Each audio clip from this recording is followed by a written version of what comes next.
একজন পবিত্র স্ত্রী, নেককার নারী শ্রেষ্ঠ সম্পদ, শ্রেষ্ঠ সম্পদ, শ্রেষ্ঠ পুঁজি। আজকে ছেলেরা বাপ, তোমাদেরকে বলি দোস্ত, আল্লাহ তাআলা কোরআনে বলছে লা তানকিহুল মুশরিকাত হাত্তা ইউমিননা ওয়ালা আমাতুম মুমিনাতুন খায়রুম মিন মুশরিকা ওয়ালাউ আ'জাবাতকুম।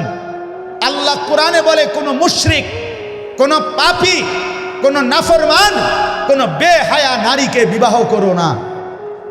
হাত্তা ইউমিননা, যতক্ষণ না সে পূর্ণ ঈমানের দিকে ফিরে না আসে।